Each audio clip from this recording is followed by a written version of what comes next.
Now it's working. Good morning to everyone.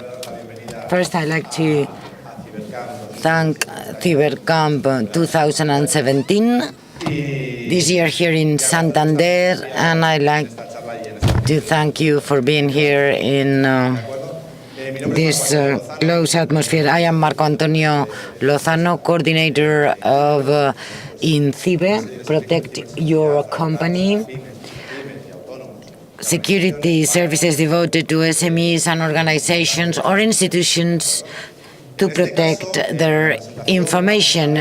Here, I'm going to present a presentation related to the risk subject to SMEs or micro companies with a very simple concept, so we can see how cyber criminals can deceive us, and it's very easy for them. I will just make a very simple demonstration so to show how cyber criminals work. First, do you have a credit card, any of you? Do you have just a simple credit card or debit card? Just a bank card.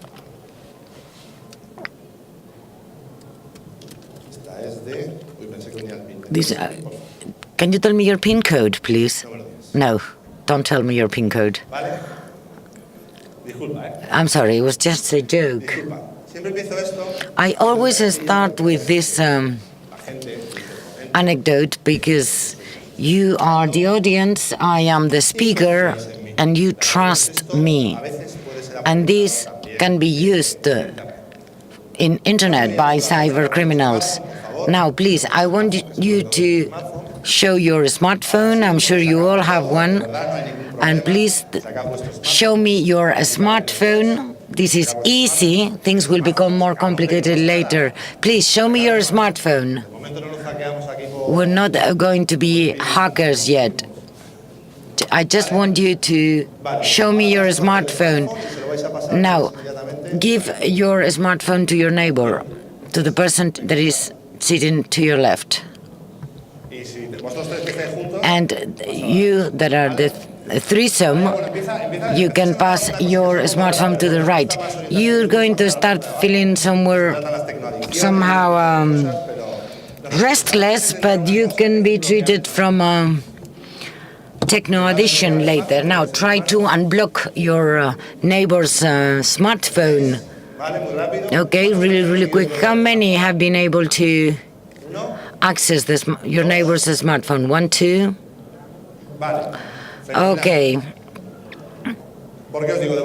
Now, please give it back to its owner. Of all of us, a small number of people have succeeded. We all know more about cybersecurity to use it in our daily life, but in companies, we don't use this knowledge. Why? We might think that this is a totally different environment. We separate our professional from the personal domains, but we should add both. When we are in a bar with our friends and we carry out a small talk, but we never speak about cybersecurity. How many of you, when you just went to have a drink and you see that your friends, when they are unblocking their smartphone, they do not have a pattern, an unblocking partner? How many of you have asked this question? Of all of you, very few. So we have to disseminate the concept of cybersecurity so that is present in all environments. And following my presentation, I like to speak about the past, 25 or 30 years ago. This was the type of criminal with this look, with the heart, and he or she had to go to the physical place to commit the crime, whether to a bank or a jewelry or shop, and those are the headlines It was a robbery at a gas station. They kidnapped a person. Those were the type of common crimes 25 or 30 years ago. Now we have a new format of a criminal, even though the old ones are still present. But now we have cyber criminals. They work in a global context. They work in internet, and they do not need to be physically present in any given place. What is even more worrying is that the tools he or she uses are very economical: a computer, a tablet, a laptop used illegally, and then he or she will have the possibility of anonymity that is present in internet. But internet, not everything is taken for granted, that we have to say. So things have changed. Now there are more headlines related to cyber attacks than to conventional crimes, and also all information related to cybersecurity and the media will be more and more interlinked. When we see the famous statements from political leaders or well-known people that can only blame their statements to the fact that their account had been hacked. We have four main devices: information, people, computers, and devices. Everything was very controlled. In the 80s, we have the coming of technologies and services. Email, for example. All of a sudden, in the 90s, we see internet and the participation of third parties in business.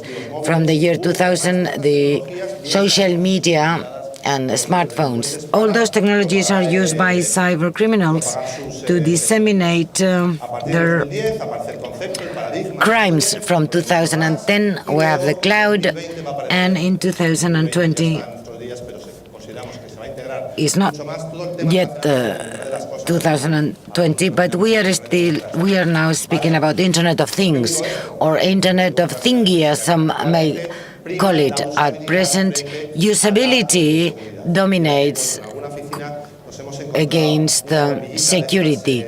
We see all those LED bulbs that with Wi-Fi and a mobile application, we can change the intensity of the light, but we cannot evaluate whether this is a secure feature for our office or not. If manufacturers had to implement security, including devices in the router, adding passwords and settings, then the users will not buy it.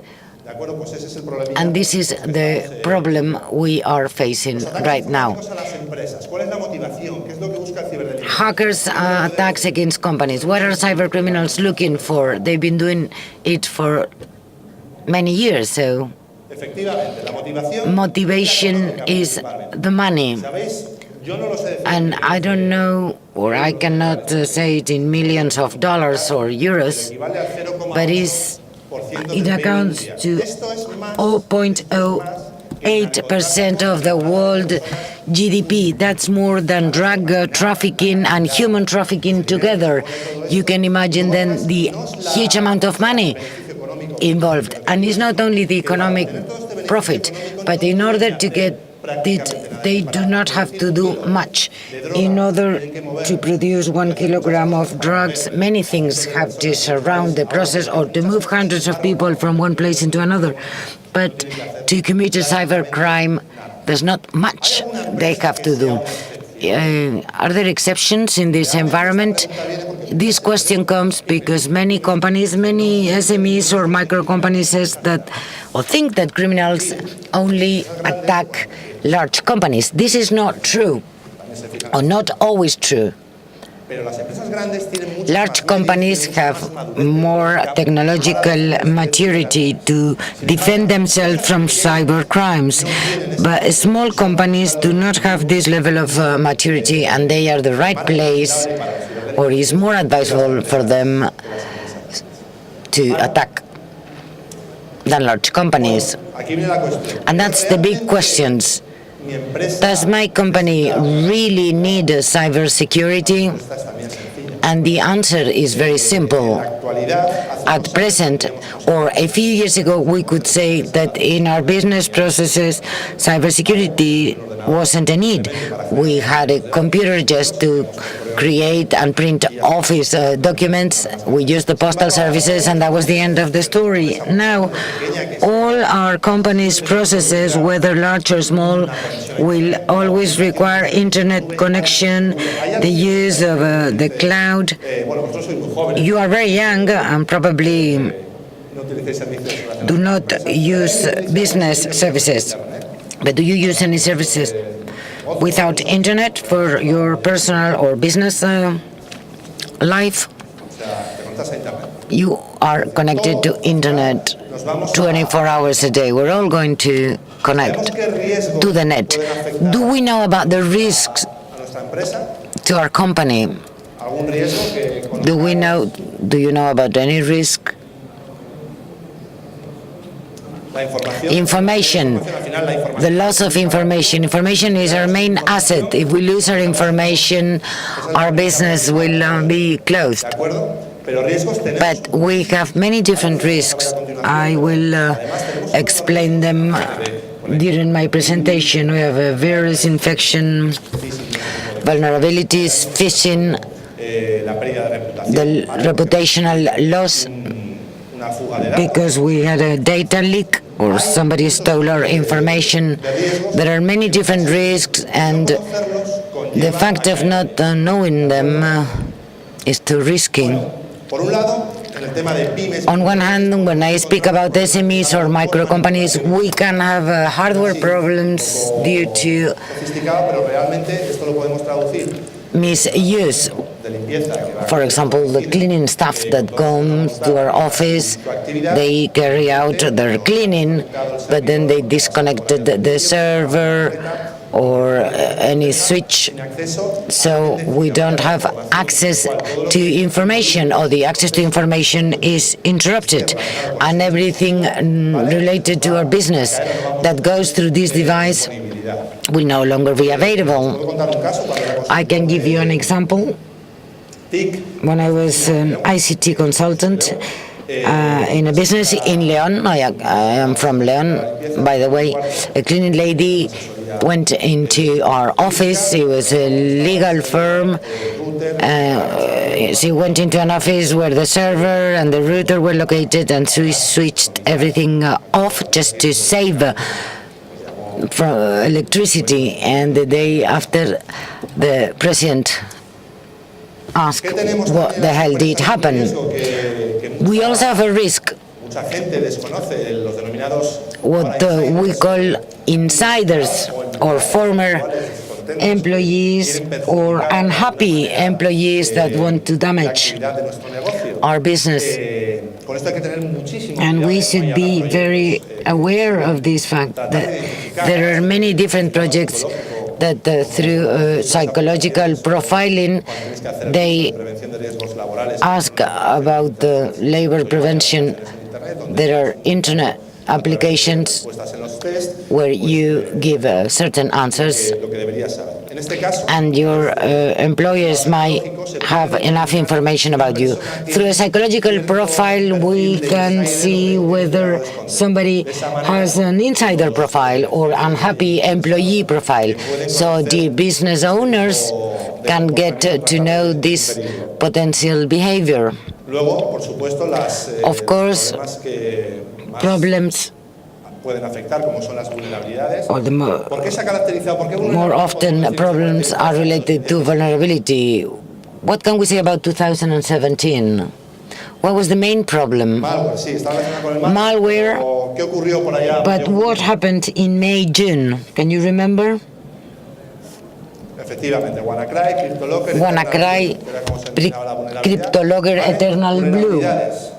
Those are vulnerabilities. If we make a summary of WannaCry, Microsoft released the patch in March. WannaCry exploded in May, 2 months later. How do I keep on going without updating my systems for 2 months. About Telefonica, we should be thankful the way they communicated companies should do it as they did. But this was useful so that entrepreneurs were more aware or became more aware of those problems, and also so that updating policies might be designed differently. We also have a problem of phishing. We can do how this is really easy. Virus, malware, and identity replacement and ID stealing that is so much related to phishing. We have one of the most serious that are industrial spying, where we have a company that can be our competitor. We have designed a key product in the market, and our competitors can hire, due to the fact that we have tailor-made cyber crime, so that they steal our information, our patent. Those attacks are quite sophisticated. They take a few months to cybercriminals, but on many occasions they are successful. Let us see a small video with a very intense summary of what I said, but so that you can see how a cyber criminal works.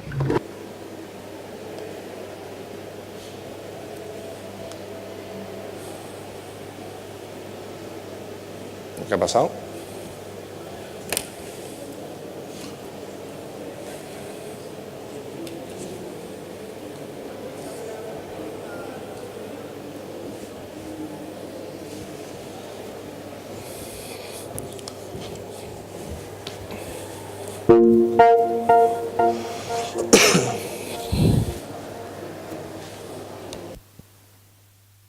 Aún recuerdo cuando tenía que esperar a I remember when I had to wait for my day's work so that the office was empty and I could get in and steal computer equipment, money, or company's information. Since I'm in internet for my crimes, the stealing of corporate information is very easy, so I ask for a rescue.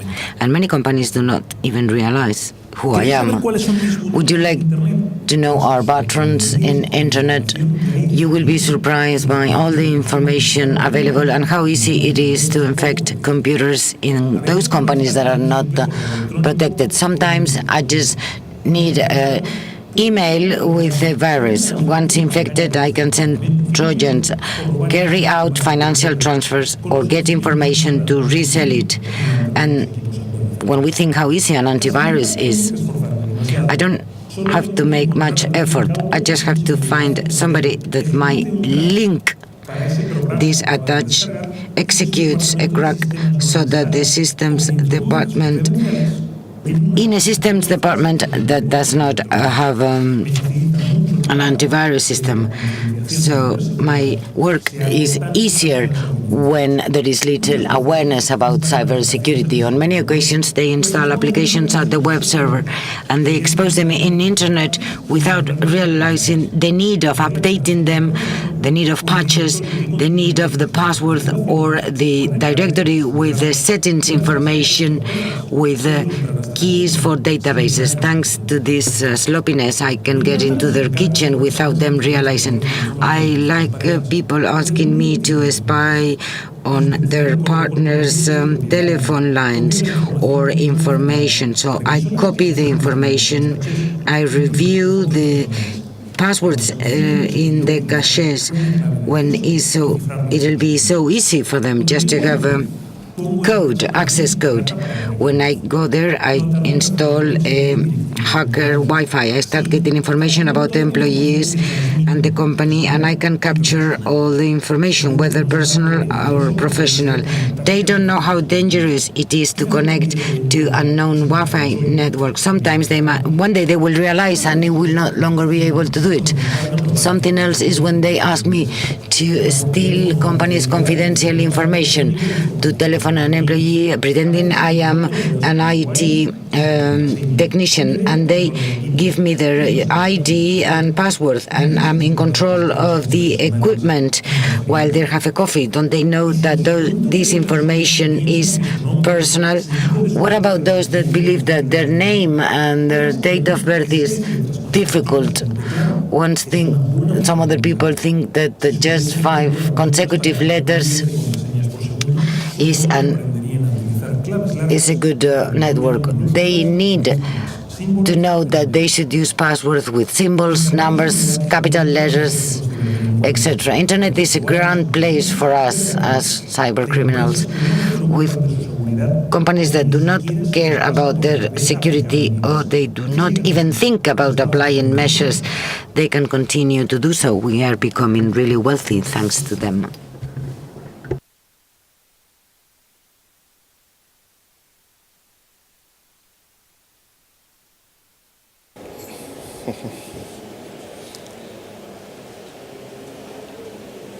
Vale, y ahora...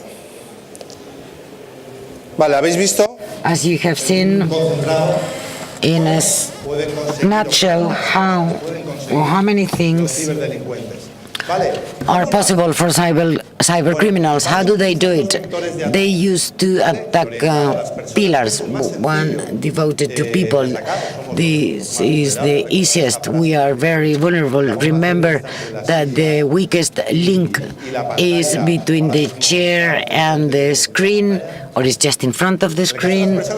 About people, they use social engineering techniques so that cyber criminal make us do an action, and we even feel good about it, the urgency of the action, so that we as users do not have time to think. Let us think about a manager that is requesting something. How are we going to say no to a manager? Spear phishing, which is just email impersonation, so that is, but in a personalized way, so that is more convincing.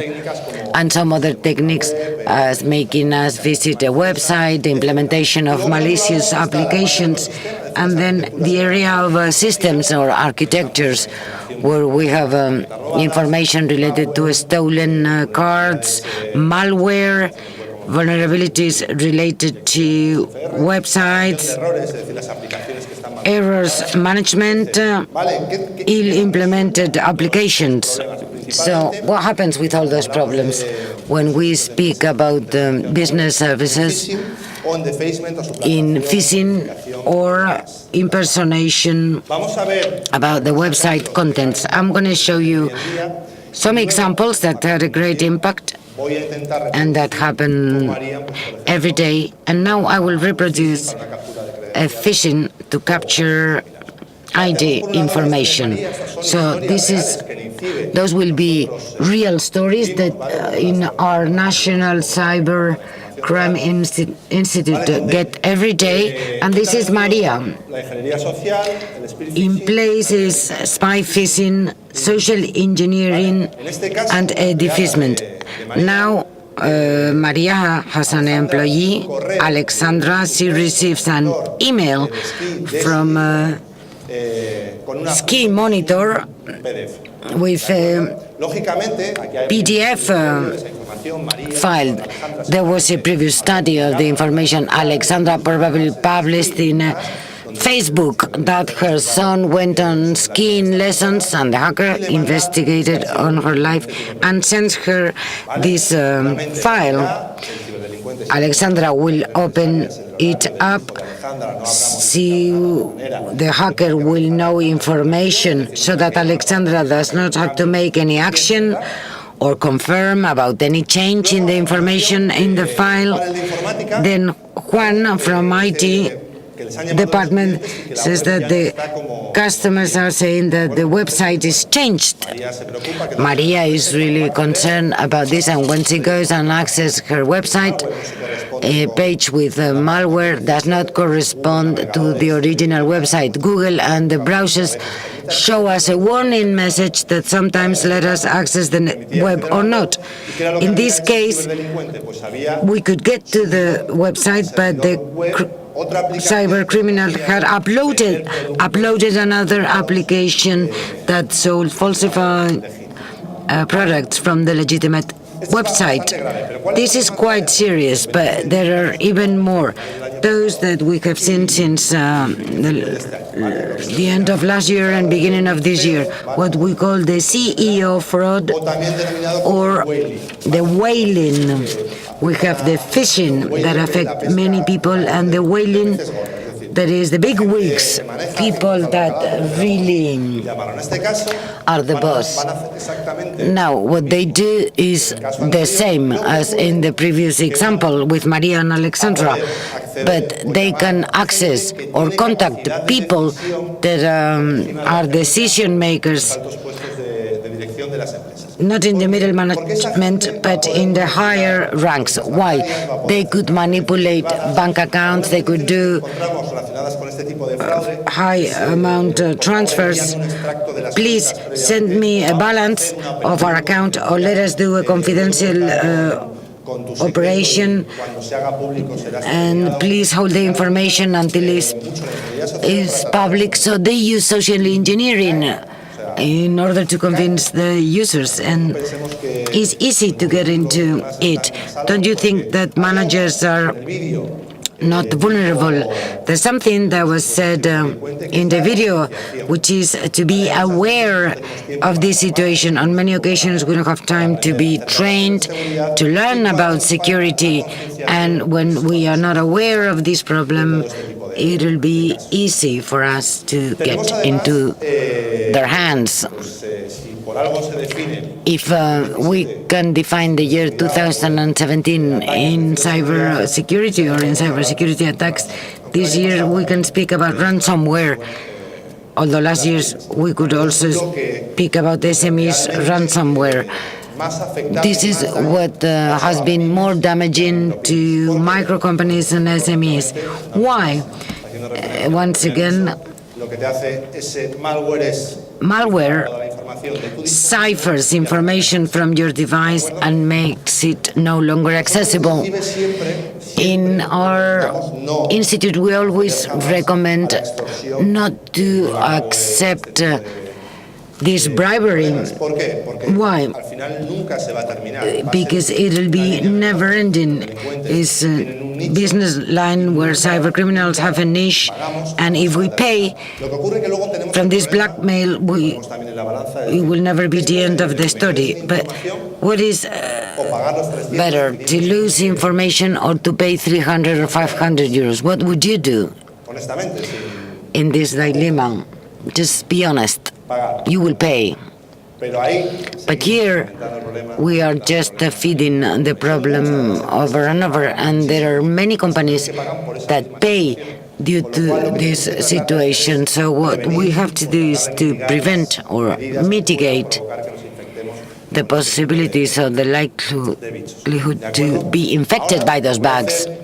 Now, before speaking about potential measure to protect our jobs, we're going to see how cybercriminals can get email addresses in order to implement phishing, and how to create a phishing system. This is something quite easy, and in fact,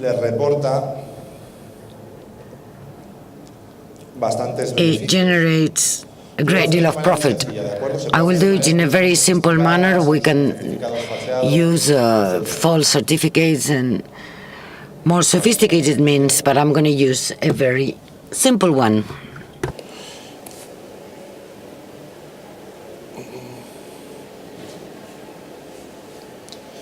No podemos reproducirlo a través de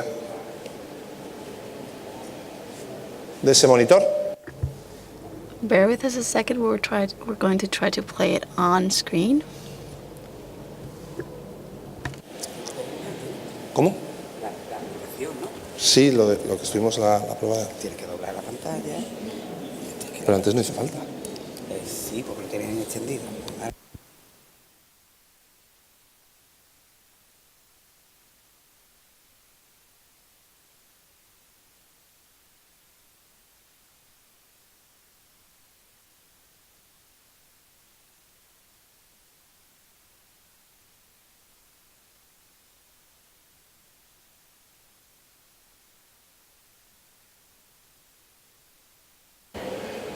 ¿Me das audio? Ahí, perfecto. Vale. Pues vamos a ver cómo Here we are. consiguen. Let me try to explain to you how they extract email accounts. This is one of the more commonly used tools in order to spread malware, to do phishing, and other malicious actions carried out by cybercriminals. All these applications that I'm going to use and share with you are available on the internet, freely available. They're public, and youngsters probably are very much familiar with them. Good. What I'm going to do at this point is try to compile email addresses so that I can send my phishing attacks. So I'm going to use my company. I don't want to attack or assault other companies. If you give me your authorization, I can, of course, try to attack yours. But I'm going to use CyberCamp, and these tools, what they use is indexed information, i.e. the information indexed by search engines, Google, Yahoo, Bing, etc. Okay, I'll increase the font for you to see. So the search engines have evolved with time, and these are tools that cyber criminals are using in order to collect information. In the past, we were talking about only public information, but now we're talking about extracting information within documents, and now they can extract or collect data from the metadata of documents. And these metadata, if we're not experts, are, let's say, difficult to erase. This information, for example, our user data, logging information, the software that we're using to edit the document that can also be exposed to vulnerabilities, etc. In this specific case, if you take a look, we have a series of email addresses, all of which are public. And if you test other domains, you'll see that it's very easy to do.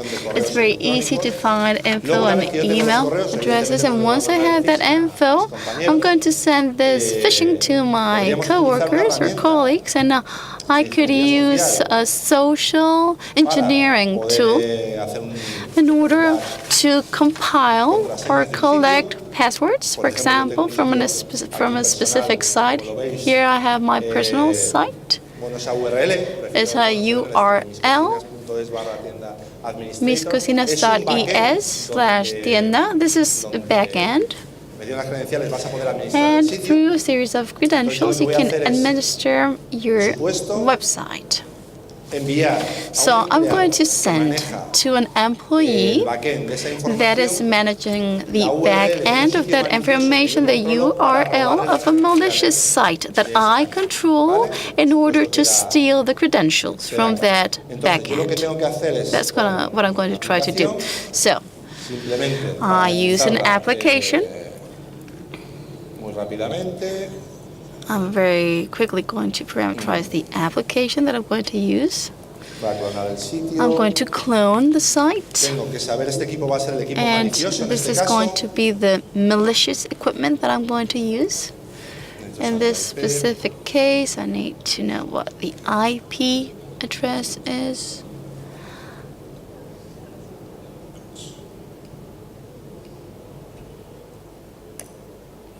Now I'm going to introduce the URL that I'm going to clone.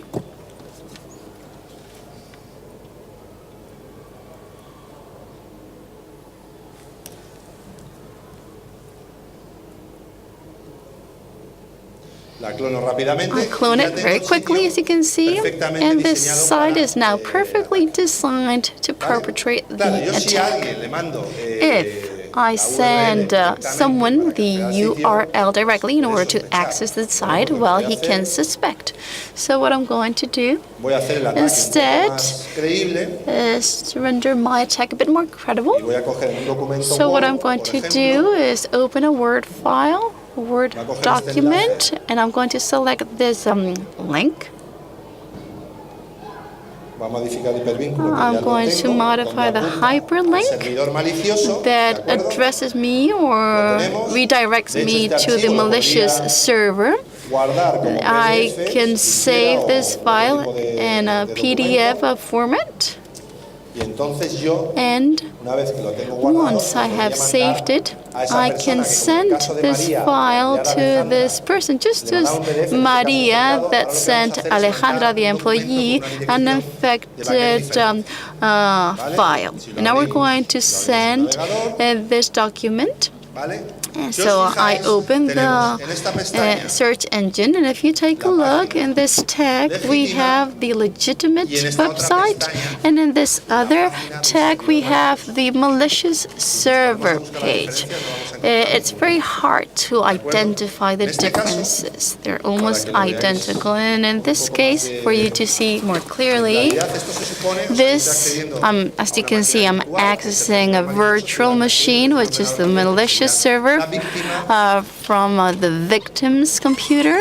y una vez And once el sistema montado, the system yo he is accedido a la URL del documento, ready, I access the document's URL, and I'm unaware of that number, and I introduce the passwords, user and password, admin, admin. I access.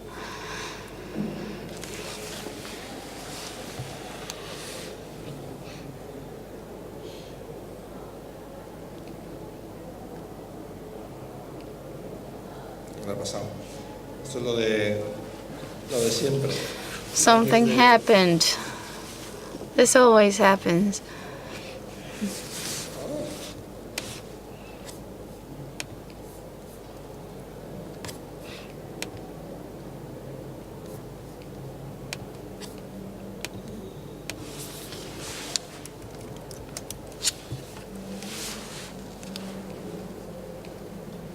Bueno, por Dios.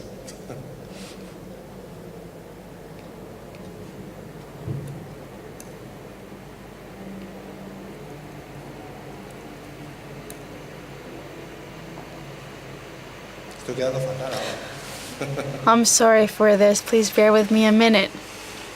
I'm making a fool of myself.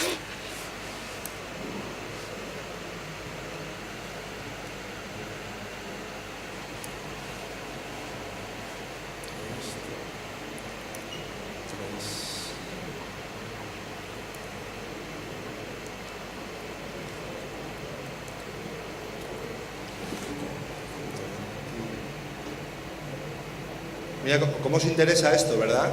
Ahora You're very hace much sitio interested para- in this, right? You even move places.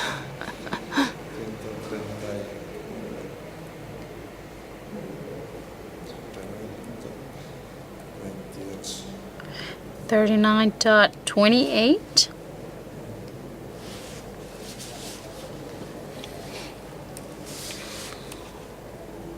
Voy a utilizar otra porque quizás tenga la. I'm going to use another one. Maybe I have the cache. Por ejemplo. I'm going to use Facebook, for example. Maybe those chaps in the back of the room are more interested in Facebook.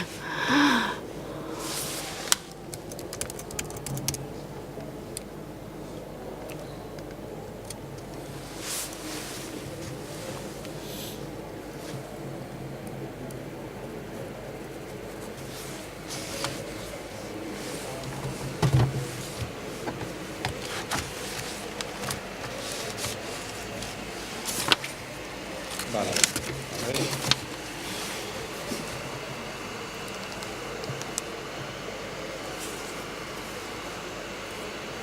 Vale, ahora en vez de Okay, esta otra página, que es mía, so this is my site, by the way. You shouldn't do En este this caso, with pages that aren't under your control. In this case, I access the Facebook site, una información and un poco you can see legible, pero yo voy a meter aquí legible information, but I'm going to introduce the alleged credentials of a given user y mi contraseña. and Vale, como my veis, password. es un sitio As you can see, que no es Facebook, this isn't Facebook.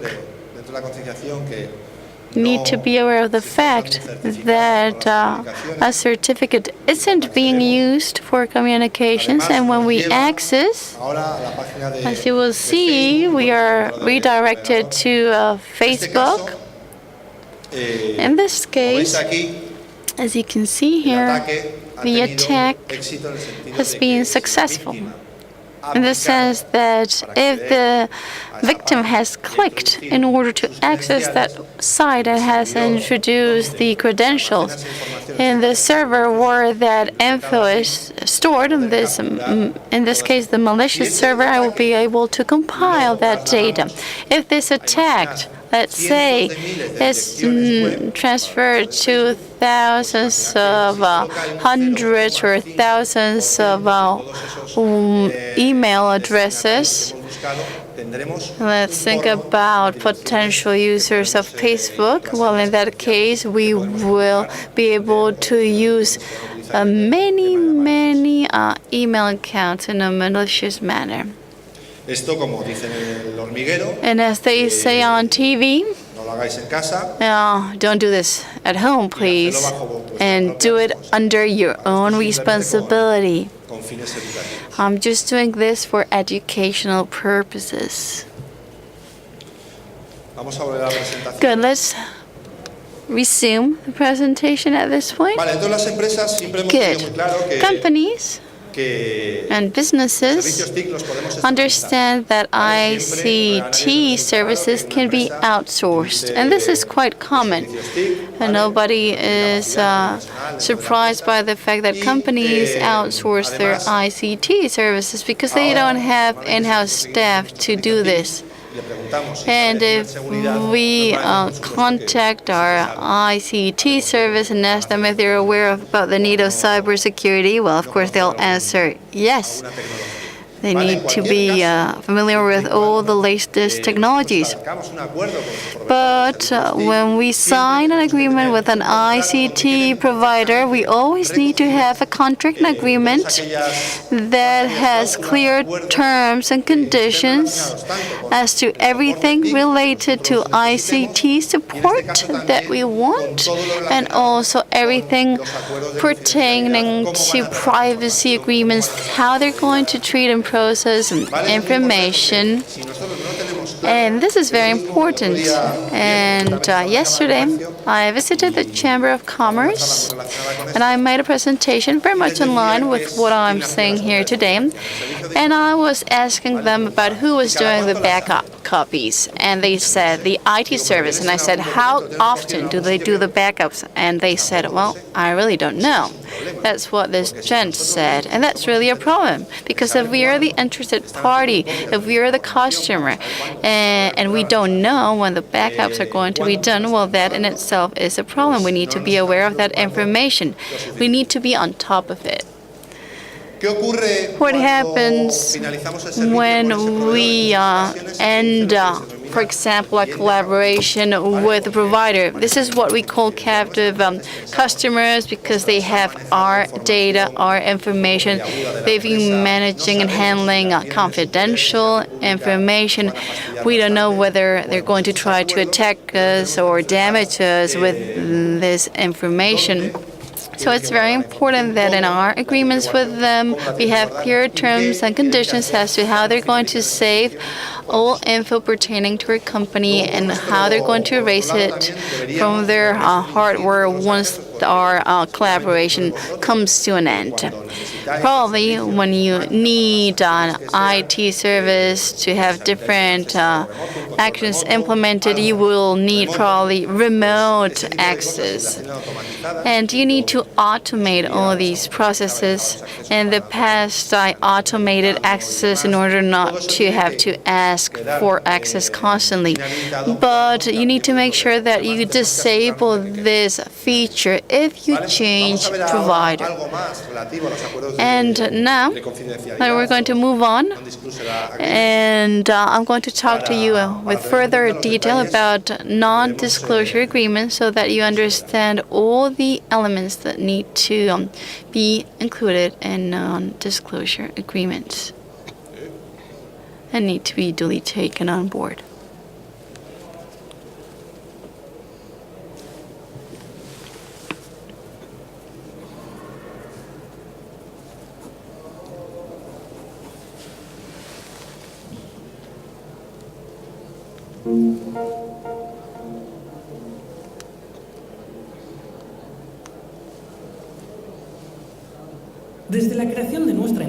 Since we set up our business, we've of course signed many contracts with providers and customers.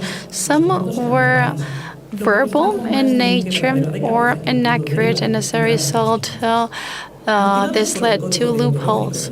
So, the Code of Ethics is based on ethical values and corporate responsibility, and to ensure a good name in our relationship with customers and providers, we started to formalize all our agreements. For example, we signed agreements with legal consultancy and with the consultancy firm. And all these providers have access to highly sensitive information from our business. That's why we had to sign yes or yes non-disclosure agreements and confidentiality agreements. We also reached similar agreements with our customers, and we signed agreements for non-disclosure purposes. And of course, we need to protect information and respect non-disclosure terms. As employees, we have confidentiality or non-disclosure agreements as well with our employees. Let us give you some recommendations regarding what you need to include in non-disclosure agreements based on our own experience.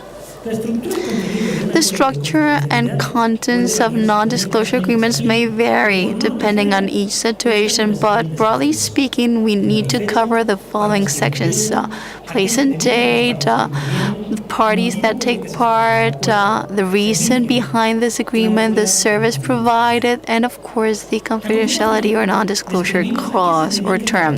Then we need to describe the activities performed by each of the parties and the reason behind the agreement or contract, and we need to specify the service that will be covered by this agreement. And last, we will address confidentiality or non-disclosure issues, and this agreement needs to include a description regarding what we understand by confidential information. For example, procedures, techniques, designs, blueprints, diagrams, models to which the supplier can access in order to provide his service. But this classification of information will depend on the nature of each business. It's also necessary to specify what we understand by confidentiality. For example, acceptable use of information, duration of secrecy, duty, the security measures that need to be implemented, etc. Let me go back to the previous example. In the non-disclosure agreement with our legal advisory firm, we, for example, established that information can only be used for the purposes of legal advisory and not for commercial purposes. These contract requires them to ensure the confidentiality and privacy of our information. In our company, we established that there's an obligation of secrecy and or professional secrecy to be more exact. The LOPD, the legislation enforced in Spain, specifies this need for professional secrecy. And once this collaboration comes to an end, the personal data from our business needs to be destroyed in a safe and secure manner. And of course, we need to consider issues that go beyond technical measures. The non-disclosure agreements allow us to regulate and govern service provision, improving the security of our data whenever this data is accessed by third parties. We need to regulate and govern service provision today in order to prevent future problems. Don't leave this on the wayside.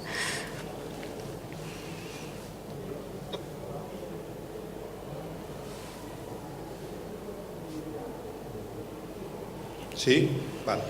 Can you Como hear me veis, now? o sea, Yes? el establecer As you see, it's very important to sign non-disclosure agreements. This is of utmost importance because, of course, if our information has been compromised, we would like to hold people accountable. This is like a contract. We cannot expect people to be held accountable unless there is a non-disclosure agreement. At this point, I want to talk to you about security steering plans. What is this about?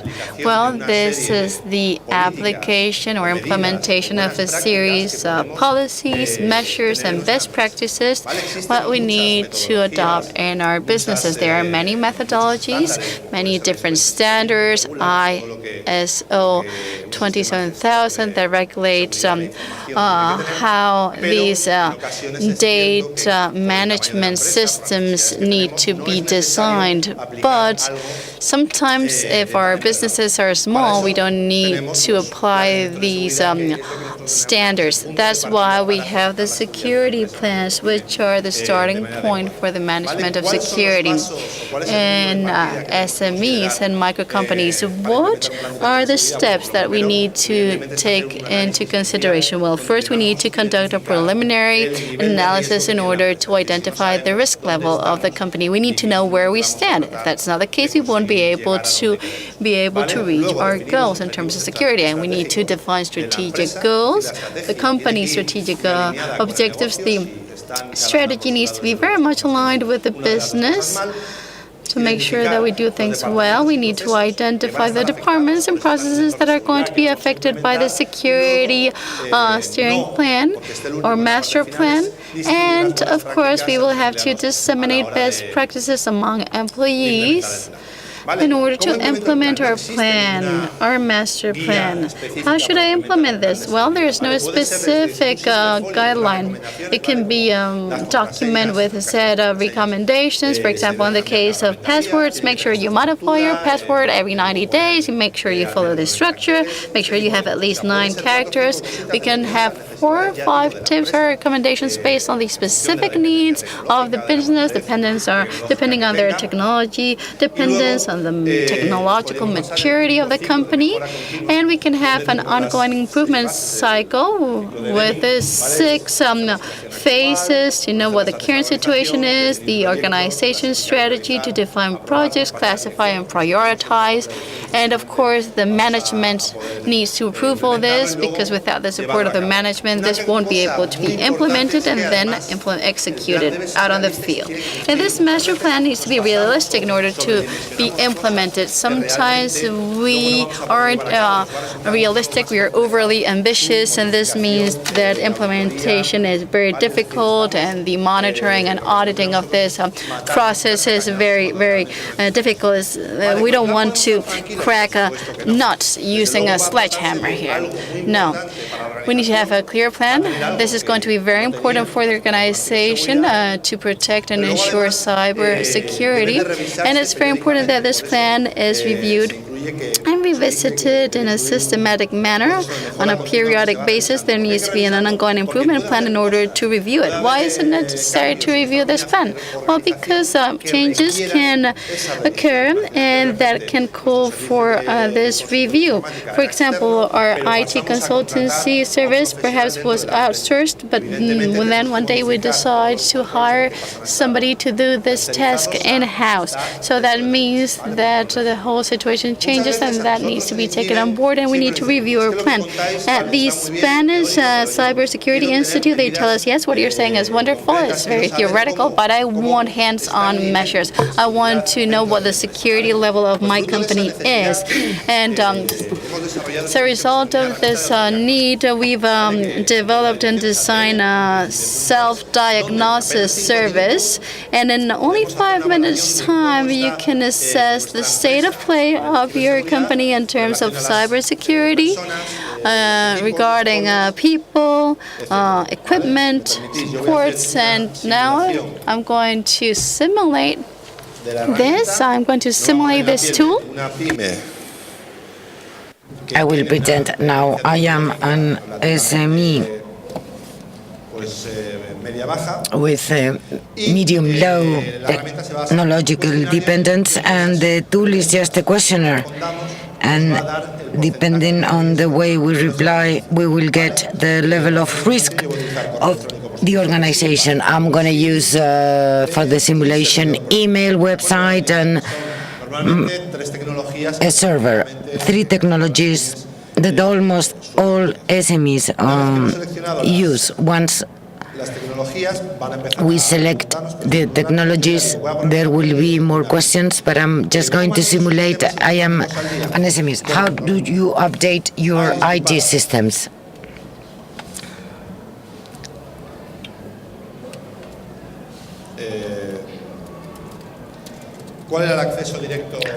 What was the... We have a problem with the presentation. We'll be back once...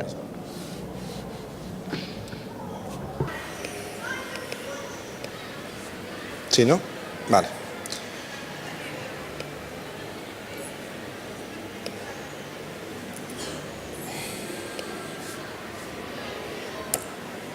¿Qué ha pasado aquí?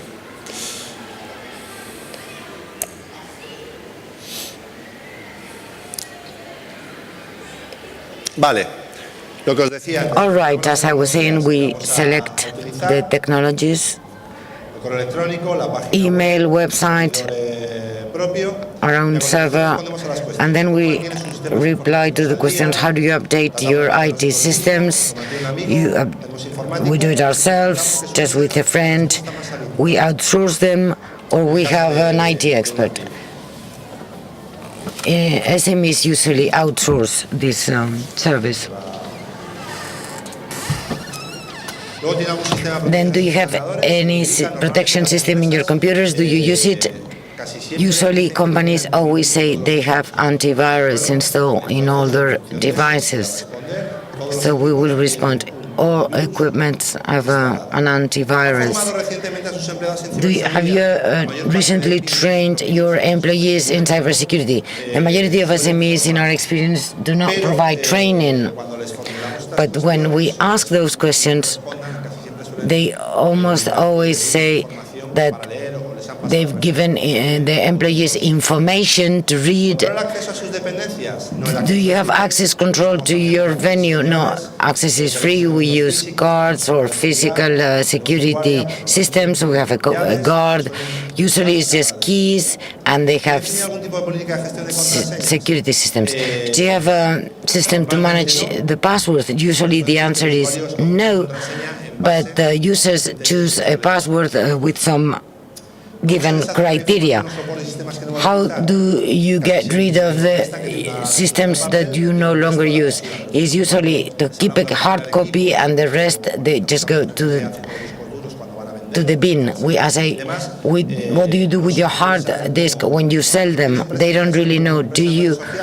Are you present in the social media? They usually have an account, but because they don't have a community manager, they usually manage their accounts themselves. How long can your company be without an email until it becomes a problem? They all answer less than 4 hours.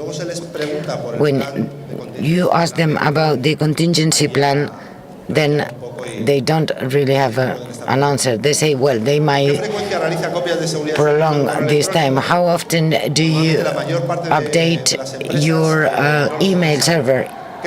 Majority of companies do not know what type of email service you use. They sometimes keep their email system through IT systems. Who eliminate the email accounts? Usually the outsource company. How long can your company be with an interrupted website? The same as with the email, less than 4 hours. How often do you make backups of your website contents? Either never or they do not know. If you see to the right, there's a bar that while we answer the questions, we have information about the level of risk. who can access to the website content, some authorized users.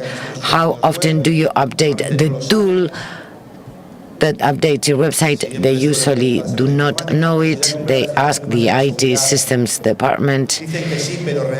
When you ask them about security features, they say yes, but they're not quite sure. How often or how long can your company survive with the systems down? They say if the accident happens at 12 at night, by 5 they should be up and running. How often?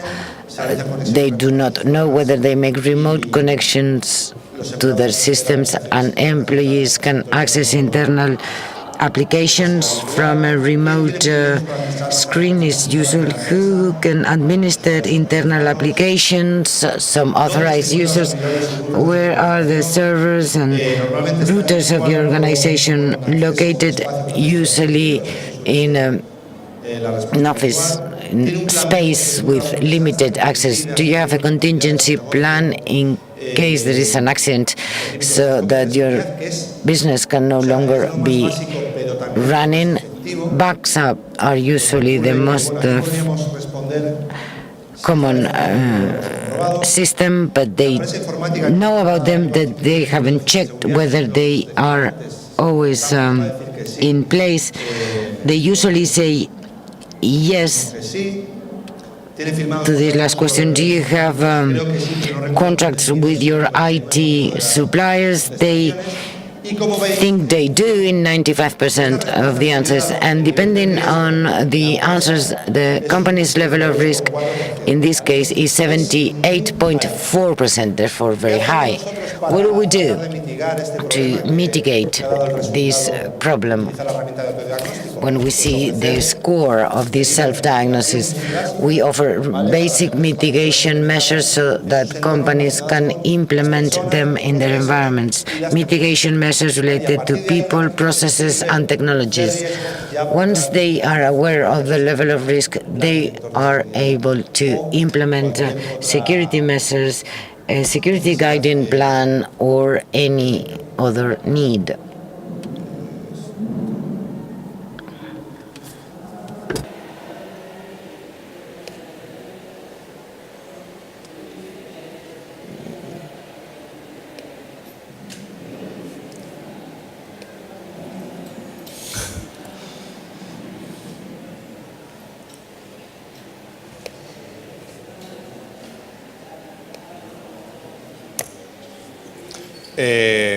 Disculpa, la opción para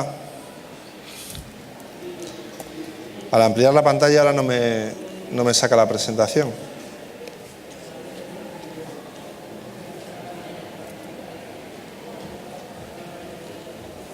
Es que tienes que... No, perdón. Sí.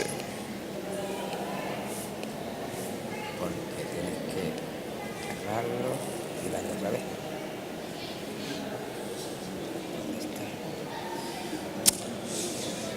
El típico tópico, cosas del directo, ¿vale?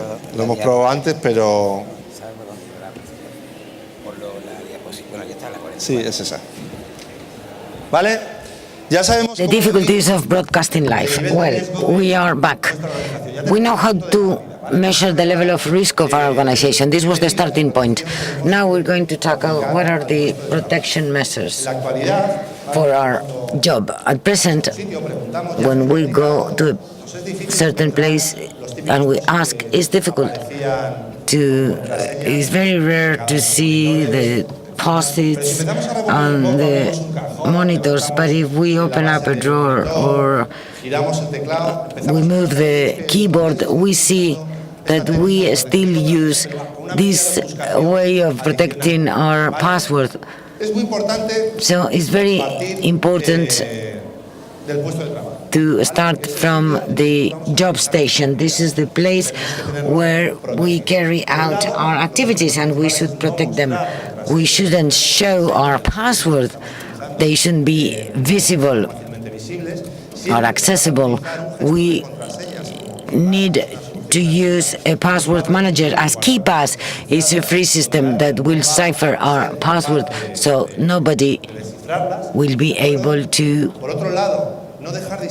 know them. Do not let mobile devices, whether smartphones or USBs, accessible. Many of you know about situations on how do we get information from a smartphone, even though protected by a PIN code. Sensitive or confidential information should never be visible, and the dustbin should never have sensitive documents. Confidential information should be destroyed. What about password? You all know that the password should have more than 9 characters, at least the capital letters, lowercase, and numbers. But you know that the fact of having a robust password, if we are victims of a phishing, is not going to protect us. The cybercriminal will get to know the password. So what do we have to do as much as is possible? In addition to using those robust passwords, we need to use all the services that use dual authentication systems, secure applications. In our business environment, we need to use secure applications. What do I mean by this? Official applications, not using pirate applications, whether crackers or other programs that are usually negative. In many companies, IT services or your friends, not to blame anybody, they probably are willing to install a pirate office. And here we are endangering our PC. Applications have to be updated. We cannot use applications without security patches. Unofficial applications cannot be updated. That could prevent any sort of computing problem. Portable information, USBs, hard disk, and smartphones. We have all lost USBs, haven't we? What happens if the information loaded in the USB? Let us think that we work in a healthcare company with highly sensitive data, confidential information protected by the law. If we lose this data, if they are made public, and the Spanish Agency of Data Protection gets to know it, we will be sanctioned, therefore, or fined. So whenever we handle confidential information, we should do it in a coded or cipher way with using Benacrypt. There are free systems that allow us to cipher information in a simple way, guaranteeing its security. And it's rather easy. I need my customers' information to be protected. First, we have to identify information and classify it. Whether it's confidential information, it should be kept ciphered in a safety box. If it's internal information, we need to apply the appropriate measures, and if it's not confidential, then we don't have to apply anything. So first, we should classify the information. According to this classification, we will implement a certain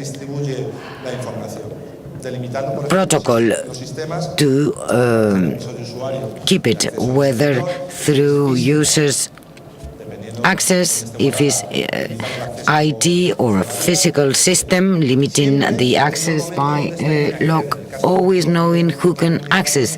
In relation to ITs, we should implement login or register measures to see when somebody has logged in or modified or changed anything.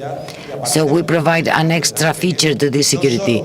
So from the next, with a specific date that makes the updating compulsory, and we should destroy the information accordingly if it's a hard copy with conventional systems. But if we use And if we use physical copies, there are companies we can always destroy this information manually, but there are professional companies that destroy information. There are also tools for normal users as the van or other applications that allow to do it in the office. Personal data protection. This is something that all companies are really scared about. They don't know if they are complying or not, and the actions are quite powerful and many.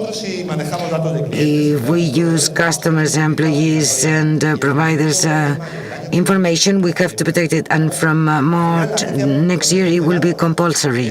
The Data Protection Agency would safeguard the low compliance, and if we have any doubt or we need some clarification, we just have to contact them.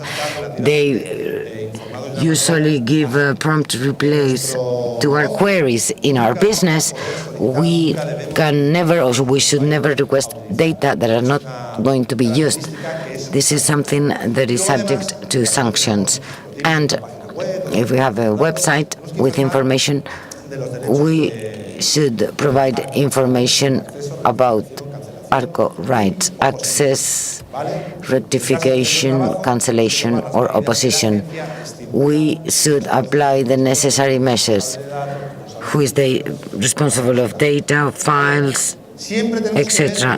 We should always see that the personal data protection, the fact of complying with the regulation, will generate trust to our customers without an exception. An easy example is you go and access a website, and if they have a trust stamp, you can trust the page. This is not always the case. Some use the certification in a non-legitimate manner, but if you know for sure that a website is complying with the regulation, this will offer a greater level of trust. Teleworking, this is something that is more present due to work and family conciliation.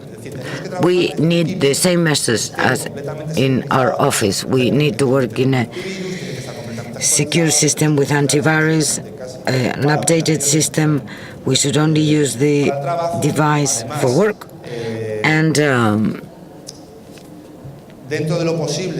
whenever possible, it should be used only for work, because technological crises allow us to have now different devices for different purposes, and we sometimes use mobile devices, a smartphone or tablets, to access to our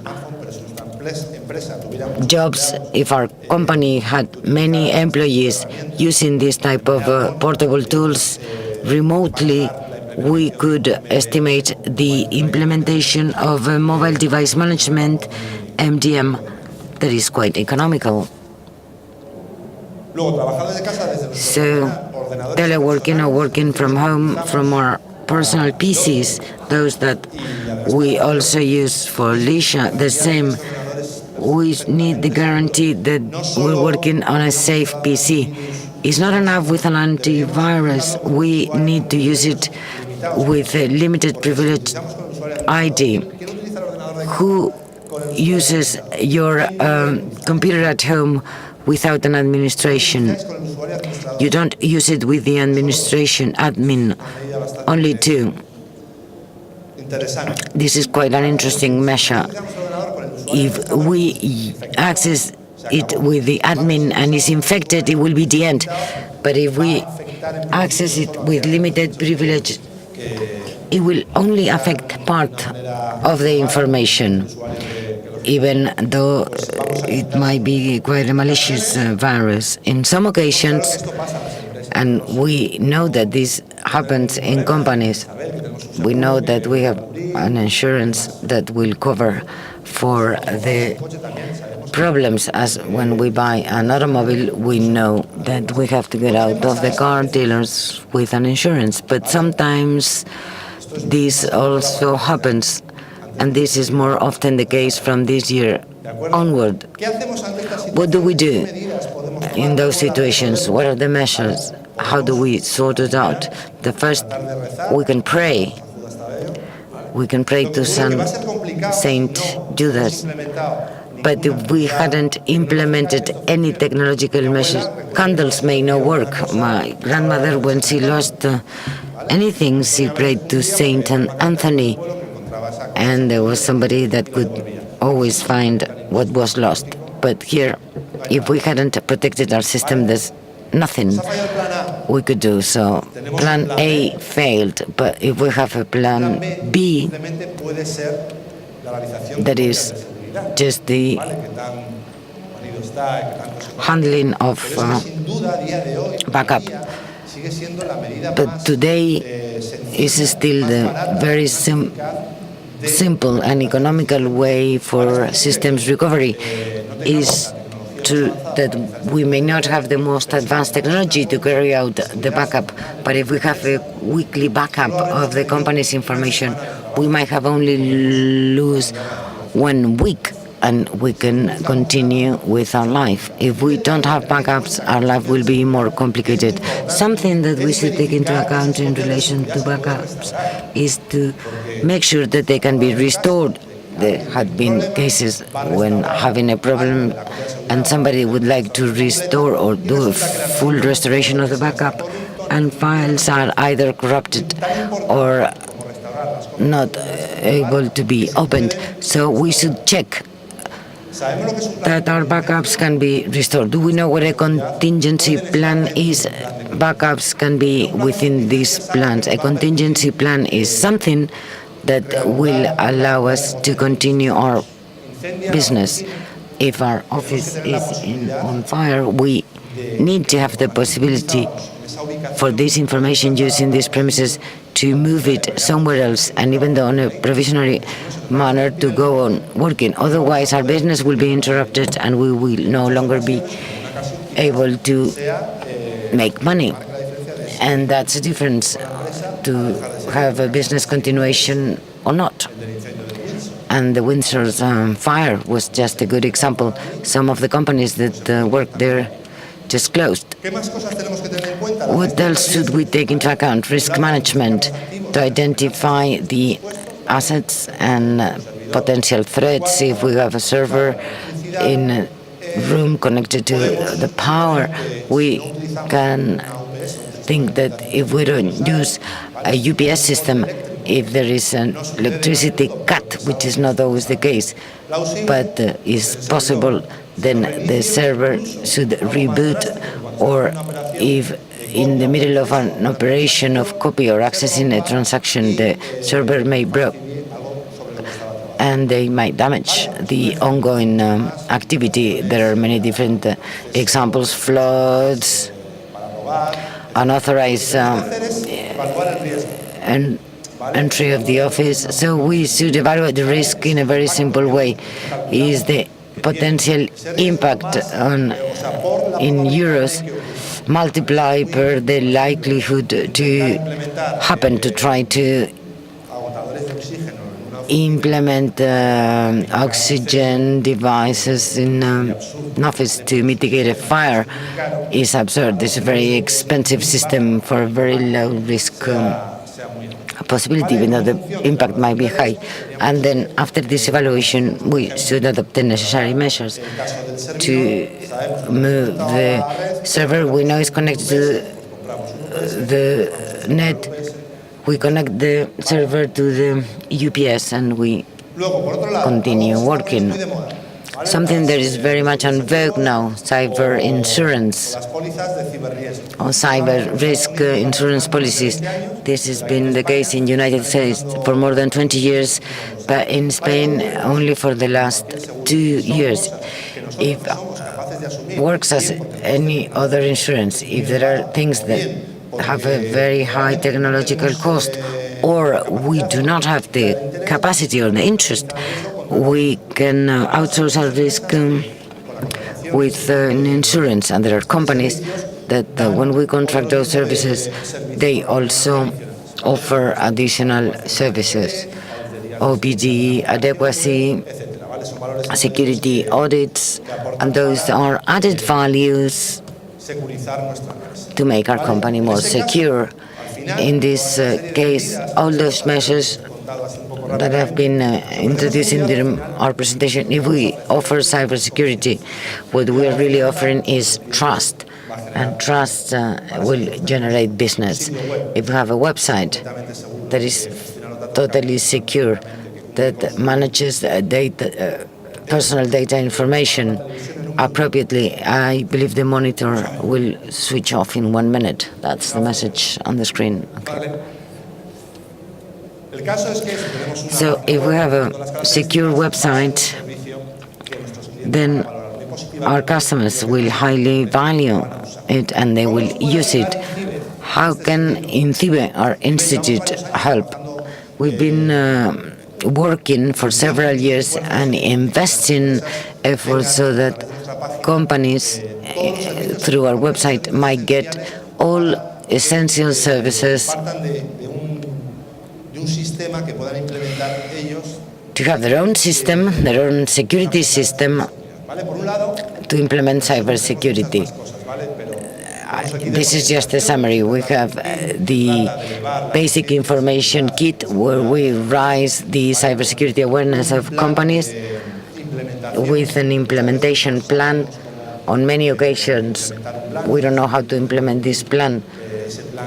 We include the plan that is deployed in different months. Then we have a self-diagnosed tool that you've seen. Then security policies, around 19, if I remember correctly, related to passwords, to Wi-Fi access, very simple, with very specific points of reference. Then we have the MOOC for businesses, self-employees. We usually organize 3 and 4 calls every year. Interactive sectorial pathways with interactive videos devoted to the 10 main industrial sectors, industry, offices, healthcare, where our dear characters, Miguel, the so-called Miguel and Laura, through videos and questionnaires and interactive play, they speak about security according to the different industrial sectors. Then we have a serious game that is a video game, but it teaches about cybersecurity. I don't know, I'm quite old, even though I look younger, but Carmen Sandiego, does it ring a bell? Carmen Sandiego, to you? Okay, it was a game that taught geography. It was for youngsters, and it's quite similar. It tries to teach on cybersecurity. Then we have a contact point for companies where you can send your doubts or queries only related to cybersecurity. You cannot ask, how do I contact with the executor, but you can ask questions about ransomware. Those are free services because this is the Spanish public administration anti-ransomware service where we can decipher almost 90% of crypto infections, and a cybersecurity catalog where we have more than 5,000 solutions and services related to cybersecurity. If any of you need to know about a company that carries out the security audits, you can access this catalog and you can choose and filter by geographical areas. You have multiple ways to get to the right company that will offer you the right service. You have information in this section, Protect Your Company, from INCIBE. And if you have any question, doubt or query, I'll be happy to answer them now, I believe. Espera, te van a dejar el mic, aunque bueno, en un ambiente así de íntimo, casi.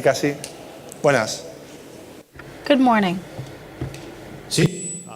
Ahora.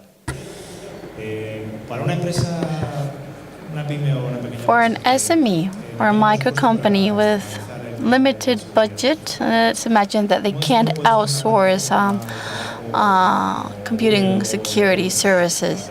How safe and secure can Google or Dropbox be in order to handle documents, among them confidential documents? That's a good question. And as for the data that you can upload in order to work in a collaborative manner, our recommendation is that all those documents that are uploaded to the cloud need to be encrypted or coded if they are indeed confidential documents. If, for example, you're high schoolers, right? Yeah. Our confidential information has to do with the exams, basically.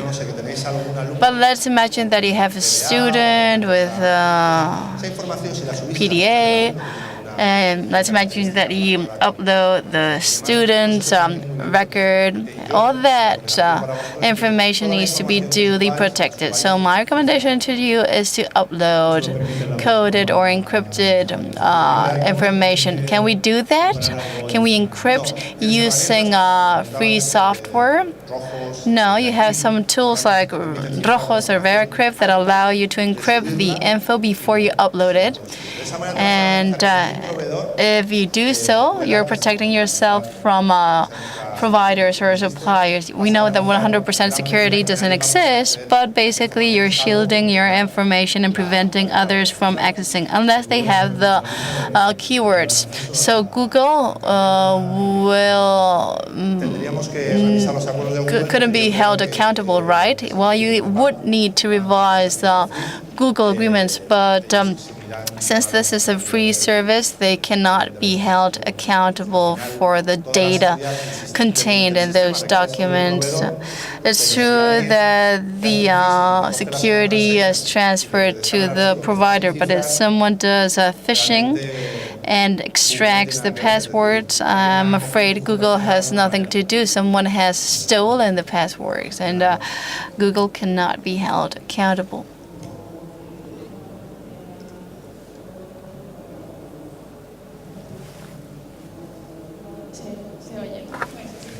Good morning.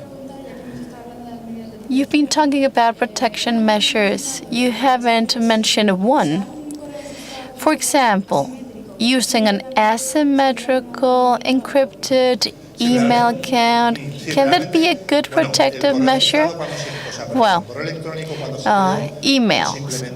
emails when created weren't implemented with security measures because back then it wasn't considered to be necessary. But unfortunately, the email protocol hasn't been encrypted.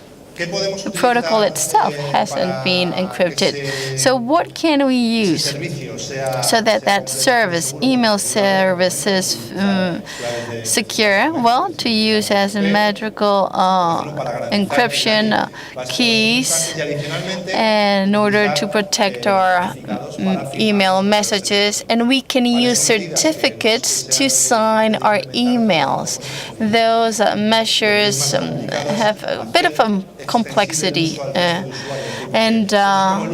This is like, what should I use? WhatsApp, Telegram, or Signal? How can I make a choice? You'll probably go for the easier option.